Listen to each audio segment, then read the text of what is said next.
Right, well, morning everyone and welcome to the meeting of the Tayside Valuation Joint Board. Now, just want to remind everyone that this is actually being recorded today for the first time, so best behaviour, and if you could keep your microphones on mute whilst others are contributing so we don't get any feedback or reverb. And once reports have been introduced, there will be time for questions, and if you could notify me in the chat, please, if you have a question, that would be grand. So, Elaine, if you could take us forward, please.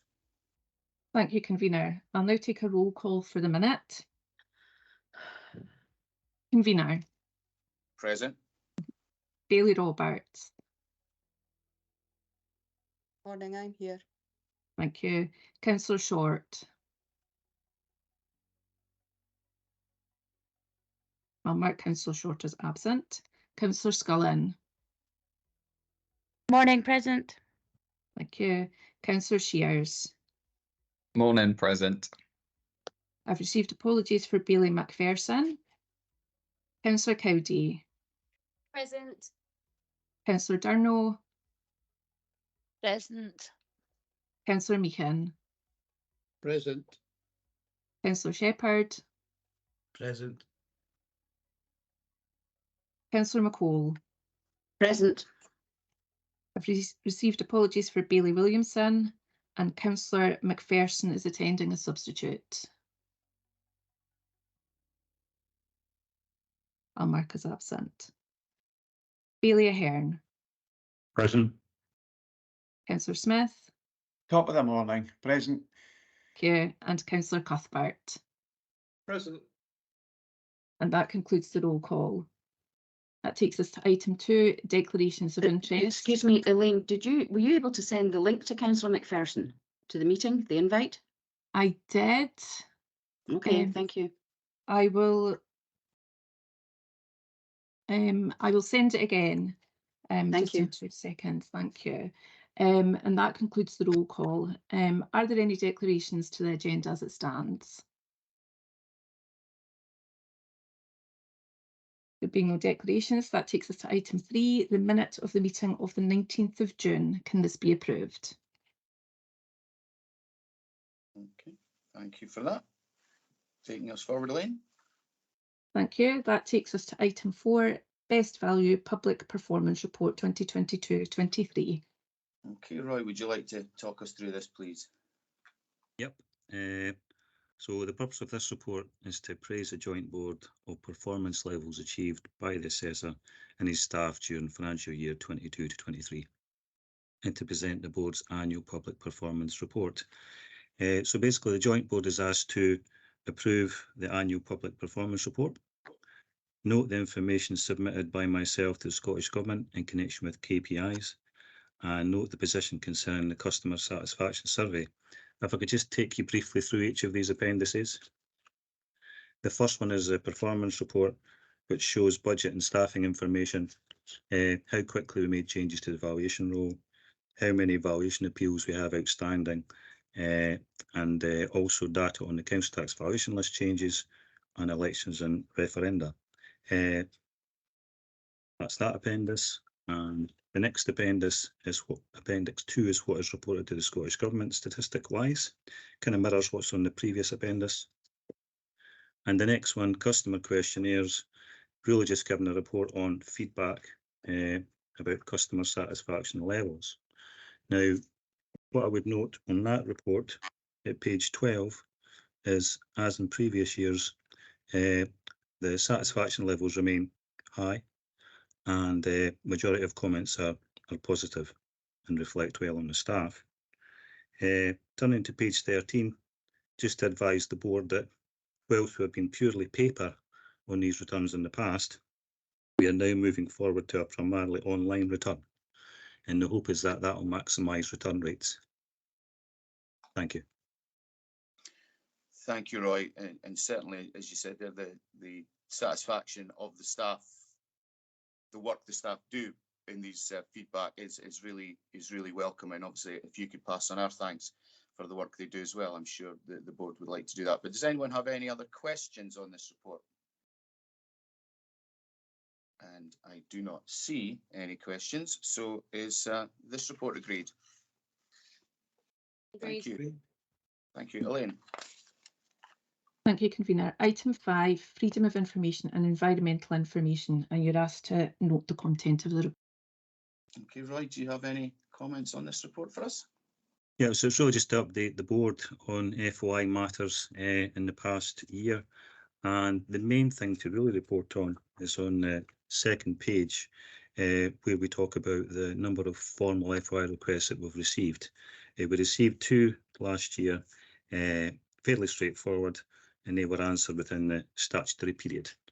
So not a lot to report, but that was the main activity last year. Okay, thanks for that. So any questions for Roy on that one? And I'm not seeing any, Roy, so can that be noted? Thank you. Elaine, please. Item 6, health and safety annual report, and this is for noting. Okay, Roy, if you can introduce this, please. Okay, so it's just to present a report to the board on all things health and safety related in the last financial year. What I would say generally is that TVJB staff operate in a fairly low risk environment. The main risks they do face is when they go out on survey or knocking on doors doing canvassing. So when they do that, we make sure that they are protected. So they all go out with an alarm. So if they get into any difficulty, they can hit this alarm, and that looks after them when they're out. And that applies to canvassers as well when they're knocking door to door. They also have alarms. So we try to train staff fully and make sure they're protected when they face their biggest risks, which is when they're out on survey. Now, following an internal audit report, if you look at item 8.9 in the report, I think that's page 39, then over the page to page 40, this is a new addition to the health and safety report at the request of the auditor. Now, we've always had an incident and accident reporting system, so if someone does hurt themselves, we investigate it and take any remedial action. So there were 2 minor accidents last year. That was all in the office. That was simply someone caught their finger in a drawer, somebody slipped and banged their head on a door. So the outcome of that was no remedial action required, but this will feature in future health and safety reports at the request of the auditor. And if you look at 8.12, that shows the number of working days lost by our staff due to sickness absence. And you'll see from the stats that that's come down a bit from the figures reported last year. And that's my report. Okay, thank you for that, Roy. Does anyone have any questions for Roy on that report? Yes. Now, who had, right, if someone wants to raise a question, could they please put it in the chat instead of raising their hand? So it gives me a chance of seeing a name coming up rather when it's just a hand, we don't see the name. But I see Councillor Cowdy, you certainly wanted a question, so I'll let you go first. Thanks so much. Yeah, so it was actually regarding the safety alarms staff are using for the survey work. On point 7.3, it explains these devices connect to a 24-hour alarm monitoring service, etc. And it says, in the case of an emergency, we'll transmit the employee's GIS coordinates to the monitoring station if required. I just wanted to know what happens after that. I presume, does that go through to the police to then attend immediately? Is that how it works? That's right. We here in the office would be notified, and the police. So you'll have seen things on the TV in the past where people can sit in a lay-by for a few days, not attended to. This makes sure they get attended to right away.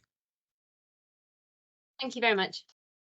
Okay, thank you for that. And Councillor McCall, you have a question. I do. Good morning. Thank you. Morning. My hand's still up. I'll take that down too. There we go. Yeah, my question is on the appendix in terms of the number of instances lost. And I noticed that as a bit of an outlier, Perth and Kinross is almost doubled. So I'm just wondering if there's any pattern or if it's a single incident or something like that. Right. Or if it's so generally across the staff. Yeah. So would you think it's doubled since last year or just double compared to the... So the sickness absence statistics for 2021-22 in Perth and Kinross is 25, but in 22-23 it's 48. Right, okay. No, there's nothing significant. It's just these things can fluctuate. we monitor the absence, and if there's anything that gives us concern, we will investigate that with the staff. When staff are off and they come back to work, they get a return to work interview and everything's investigated. So no, that there wasn't, I mean, these figures will fluctuate. There wasn't really any pattern to it. It was just one of these things. Next year it might be half, you know, that there wasn't any rhyme or reason. These things just tend to come and go, I guess. Okay. Thank you. Thank you. Does anyone else have any questions for Roy on that report? As I'm not seeing any, is that report then agreed? Thank you. Elaine, please. Item 7, internal audit, and this is for approval. Okay, Roy, if you could talk us through that, please. Yep, so this is just to present to the board the annual plan for this year. It just notes the service areas that the internal auditor intends to audit this year. And you'll see from 5.2 that basically consists of non-domestic rates, payroll, corporate governance, and follow-up reviews. So it's really just setting out the annual plan, and those are the areas of service that we intend to have audited. Okay, does anyone have any questions for Roy on that report? And I'm not seeing any, so with that, can that report be agreed? Thank you. Elaine, please. Item 8, data protection annual report. You're asked to note the content. Now, I believe we have Ian Smale here to talk to this report. Is that correct? Good morning. Yes, it is. Good morning. So if you'd wish to talk us through this one, please. Certainly. Just for a quick introduction, my name is Ian Smale. I'm the Council's Information Governance Manager and Data Protection Officer.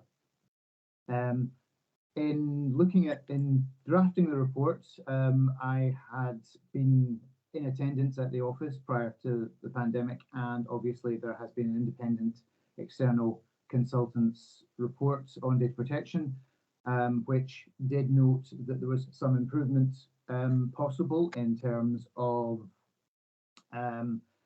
better compliance monitoring, and that has been provided in terms of the annual governance report that the organisation has completed for me. In essence, I don't see any major concerns. There's always room for improvement, but I don't have any major concerns. Okay, thank you. I mean, I know obviously it's an annual report, but there have been some quite significant data breaches being reported in the press recently. Does this give you then cause to maybe look at things afresh throughout the year? Would something like that, you know, provide a bit of impetus, or is it really you do things on a calendar basis and you note them in? I think there's two emphases here. There's immediate breaches of concern, whether it's from the organisation itself or from other similar organisations, as well as the annual governance report. So any breaches of concern or issues of concern would be noted and acted upon if need be, but the annual governance report is there if there isn't any such thing. So there's this ongoing compliance monitoring that's needed under data protection. Okay, thank you. Does anyone else have any questions for Ian on this report? No? Okay. Can this report be agreed then? Thank you. Elaine, please. Item 9, Electoral Registration Elections Act, and you're asked to note the contents of this report. Okay, thank you. And I believe Francois de Villiers will be taking us through this one. Francois, are you there?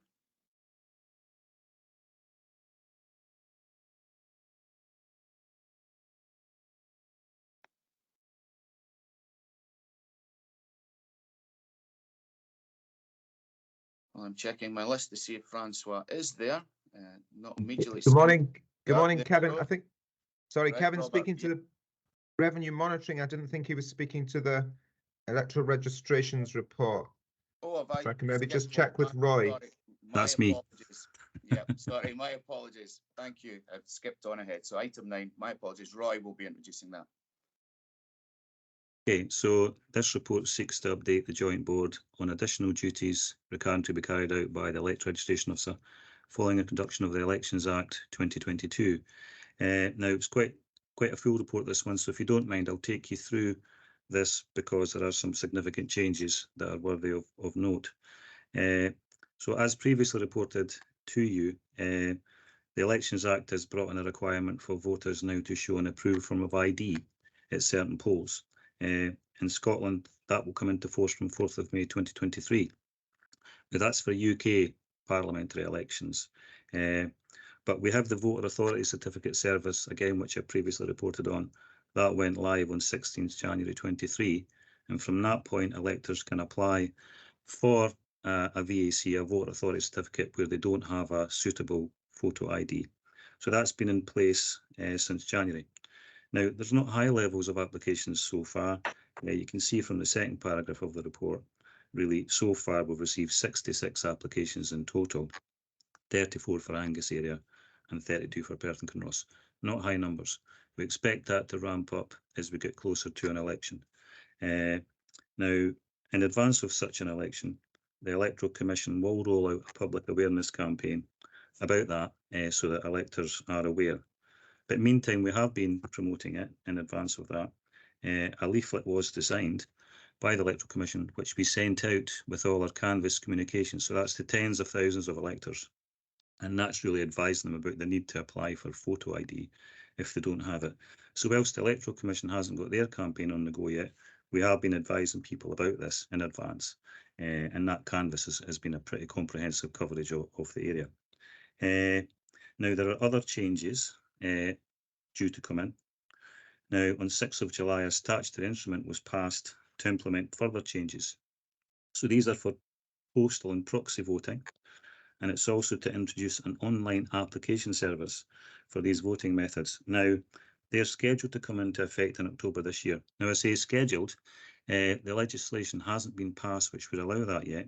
So at this point, it is merely scheduled. It's not certain that they will come into effect in October, but we have to plan as if they are. The postal voting change. So signature refresh arrangements are changing to a maximum of 3 years, after which a fresh application will need to be made. Now, that comes into effect after 31st October 23, but that's only for UK parliamentary elections. The existing 5-year refresh period for Scotland will continue to apply. So from that date, if it comes into effect, there will be a divergence between Scotland and the rest of the UK. Proxy voting change. Well, for UK parliamentary general elections, the total number of electors for whom a person can apply for as a proxy will now be limited to 4. In the past, you could have as many close relatives as you like to be a proxy for, but now that's going to be strictly limited. And online absent vote applications, if this goes ahead, a new online service will be introduced to allow electors to apply for a postal or proxy vote online, not just in paper, although the paper application will still continue to be available. Now, again, that's for UK parliamentary general elections. So for Scottish elections, that will still have to be on paper, and for UK, you have the opportunity to go online. So again, a bit of a divergence there. Currently, electoral management systems are being updated to accommodate these changes. A further change relates to removal of the 15-year limit on voting rights for British citizens living overseas. That's scheduled to come into force in January next year, and effectively just removes that limit. So there is no limit on the application period for that. And the final paragraph there just notes the increased workload which this will create. And what I intend to do is upskill existing members of staff to be able to cope with this additional work. As far as financial implications are concerned, we have received total funding this year of just under £23,000 to assist us with training costs, promotion costs and staff costs to support these changes. And that is a report. Thank you. Thank you, Roy. It is quite a comprehensive body of work for you. Councillor Cowdy, you had a question. Thank you. So on the postal voting change, I'm aware that's part of the statutory instrument changes. I just want to clarify, I don't know if you know the answer to this, will any additional ID be required to sign up for a postal vote? Because I've seen discussions that what might be included in the change is the need to also give, for example, your national insurance number or some other form of non-photo ID when signing up for a postal vote. So That's one question. I have a second. Do you want to just answer that first? Yes, I mean, that's our understanding. The UK government really, in their eyes, they want to tighten up on potential fraud. So everything about this process is designed with that in mind. So that's, yes, you're right. But until it's finalised, you know, it's still in draft, but that's our understanding that they are tightening up on that. Thank you. And just directly in relation to that then, I state my complete not in agreement with these changes. And on page 59, under the background, 5.1, I'd really like that paragraph there to be slightly amended, if possible, to read something like the UK government states that it has enacted this legislation with the intention of, because I feel that the intention might be slightly different. But we can't have any evidence of that, but I'd like it just to be made clear that that's what they're saying, rather than that is the true objective facts, if that makes sense. Yes, I would really need to seek approval to change that report, Kevin, if that was okay, but it wouldn't be a problem for me. Yeah, well, it is your report, Roy, and I certainly have no problem. I can see, obviously, the point that Councillor Cowdy is making, and I don't know if anyone is otherwise minded. It doesn't really change what the report states to do, but it does highlight that it is the particular UK government that are bringing it through. So there are a couple of other questions, but I don't know if we'll deal with. Does anyone have any objection to that one-word amendment to 5.1? So Bailey Ahern does. So we're in uncharted territory, because if there is obviously that division, if I could get the legal opinion here, do we have to have a vote on that, as there is a division? Yes, you would need to have well, it depends on whether either yourself or Bailey Ahern gets a seconder. Yeah, well, I think I'm happy to second Councillor Cowdy. Bailey Ahern, do you have a seconder, or was anyone willing to second Bailey Ahern?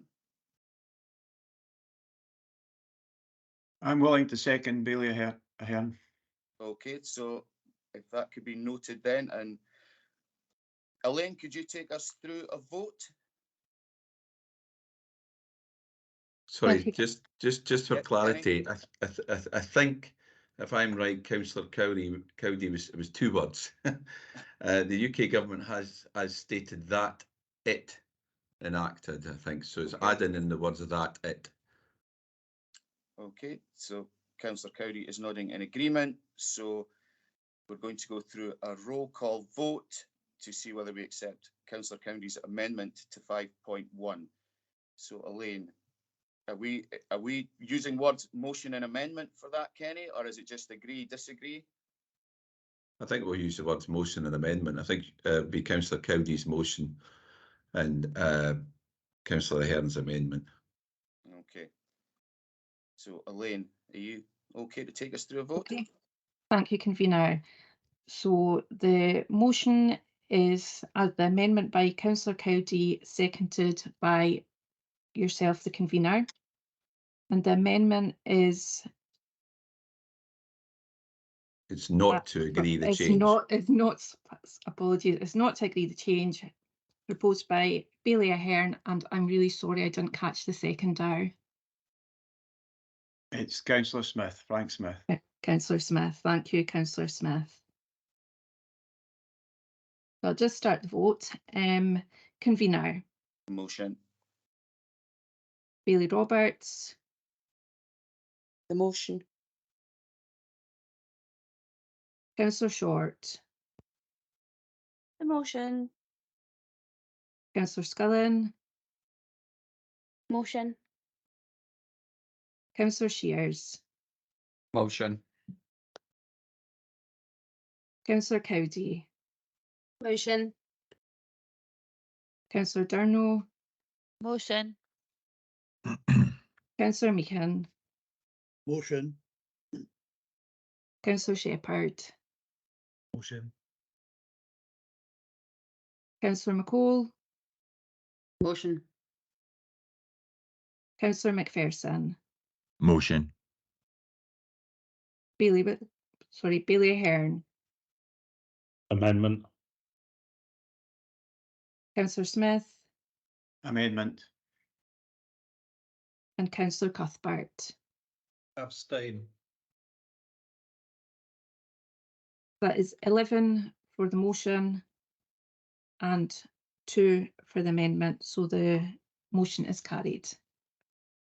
Okay, thank you. And Roy will get that amended accordingly. Thank you. Now, if we go back to questions, Bailey Ahern, you had a question also.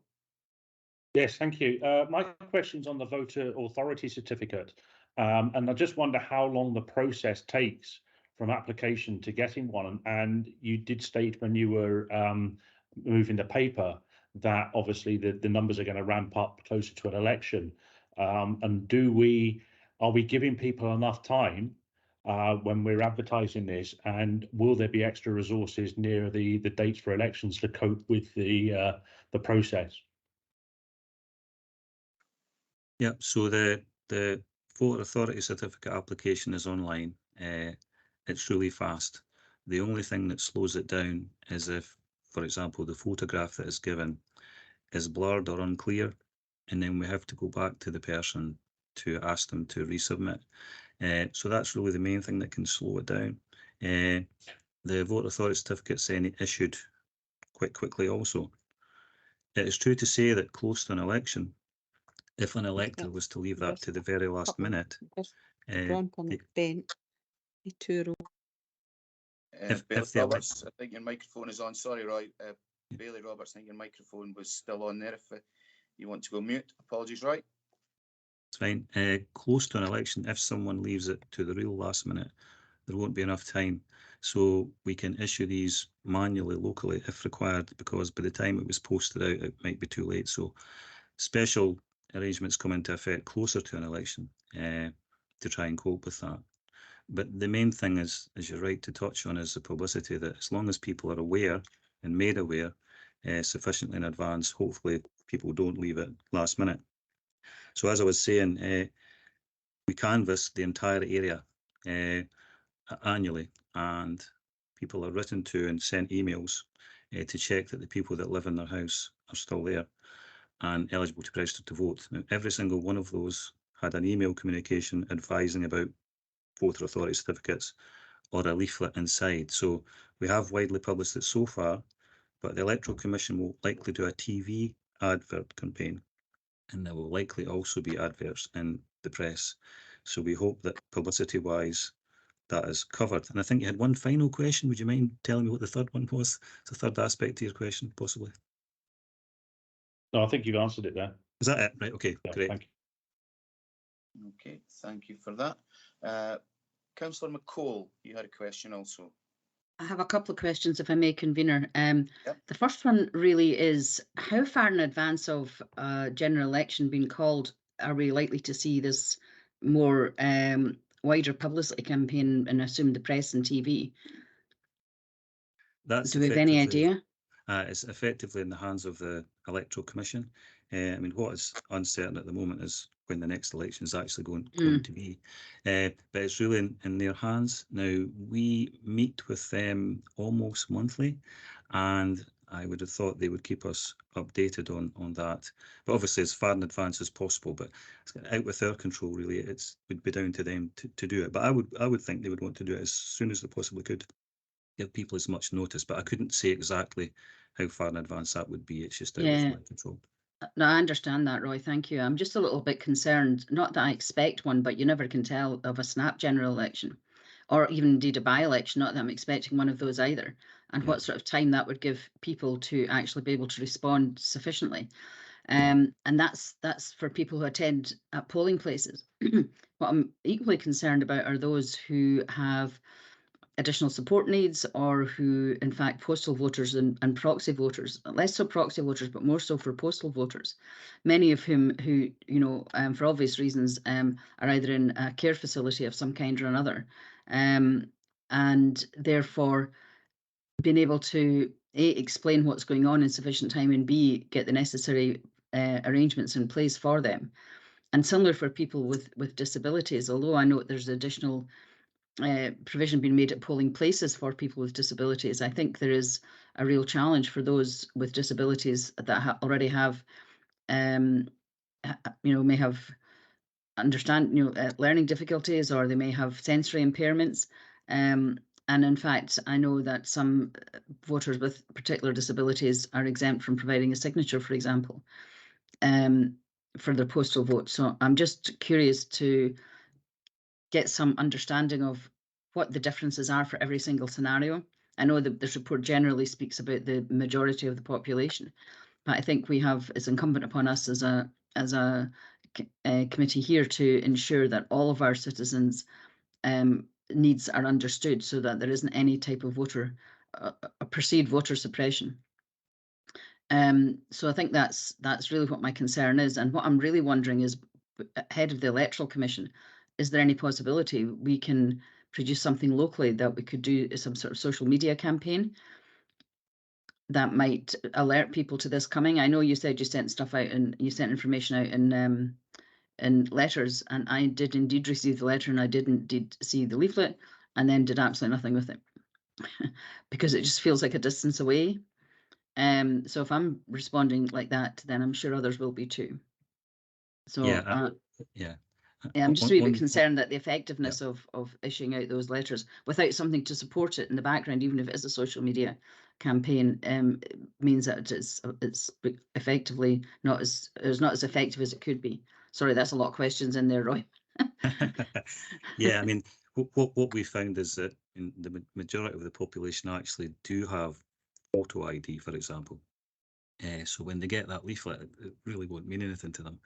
It's the ones that don't that we're really hoping to catch their attention. And as you say, the people who have disabilities and special needs amongst that, you'd be worried that they would get missed out somehow. So yeah, social media campaign. Yeah, we do have a Twitter account. We post things on that. How effective that would reach disabled people, I'm not sure. We do engage with special groups, and we could do that. We could do engagement meetings with special groups who represent such people. We could do that. As far as supporting anyone who might need to come into the office, all staff have almost completed this. They're all been doing training on how to support these people when they come into the office, what their needs are, how to cater for them. So that training's been ongoing. So, but yes, we could do our absolute best locally, as you suggest, to get this out to those people. So we could meet with special groups. We can do a social media campaign, all of that. We would do that. And I think what you're probably suggesting is that we should probably do it sooner rather than later. Absolutely on board with that, and we could make sure that happens. I think that would be really helpful, Roy. And there are a number of care providers. All three councils would be able to provide you with information as to who's contracted to provide care and support for those living at home. Provide care at home services, and I'm quite sure their staff would probably benefit from some awareness training around that as well. And similarly with care homes. There is organisations again that would be contracted to provide that type of residential support, and then there's third-party organisations like charities, like Vision Perth and Kinross, for example, deal with people who have vision impairment, as you might the name suggests, but there are others. And again, local councils would be able to provide you with a list of all of those local organisations. So I think raising awareness, and with community groups, as early as possible, even if it's some sort of poster campaign that took up in community centres and things like that, so people at least are aware it's going on in the background. And I think it's quite important to ensure that everybody who currently has a vote doesn't feel that they can't meet the needs or they haven't got sufficient time. So if anything we can do locally ahead of the Electoral Commission campaign, I think would be really helpful. Yep. Well, I think the board would be in agreement there with the points you've raised, Councillor McCollum. Thank you for doing that. And obviously, Roy, the assurances you've given on the work you have done and the work that will be ongoing is appreciated also. And, it is a massive body of work for your people. So thank you on that. And now I think, Councillor Smith, you had a question you wanted to come in on as well. Yeah, thank you very much. My question is just a bit of confidence in the postal voting system, etc. A close member of my family applied for the postal vote and it was never returned back. In fact, only about a month ago did we get notification that, sorry, that had been overlooked. I just want to have a wee bit confidence that this system is up and running and is really effective, because you've got a lot coming up soon. Thank you. Thank you. Yeah, I would say that it is effective.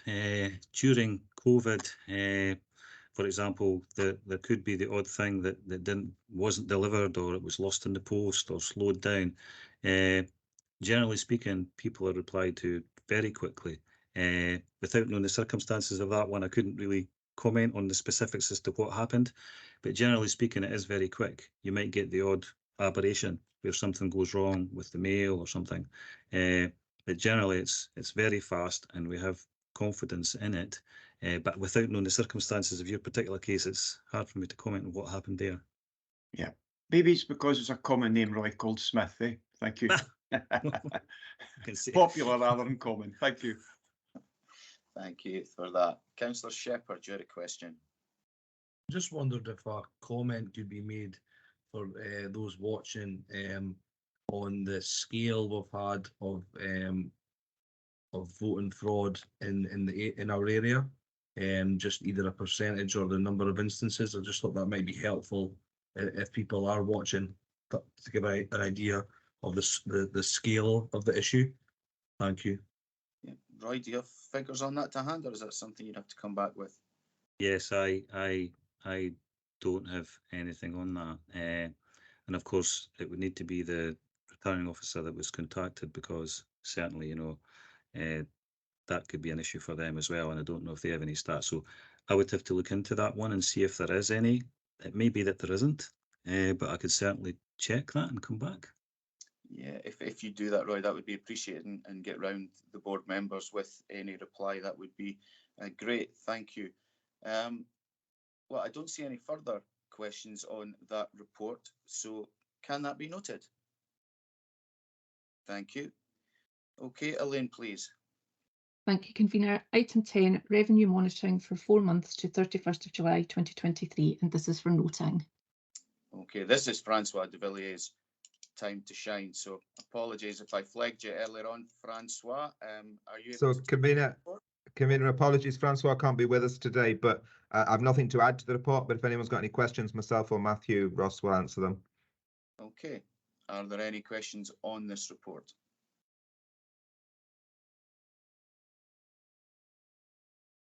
I'm not seeing any, so thank you for that, Robert, and can that be noted? Thank you. So, Elaine, please. Item 11, the date of the next meeting for noting. Okay, and can that be noted also?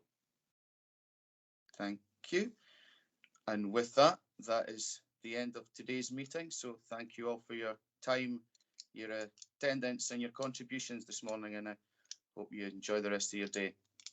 Thank you. Thanks very much. Thank you, Convener. Thank you. Bye now. Bye.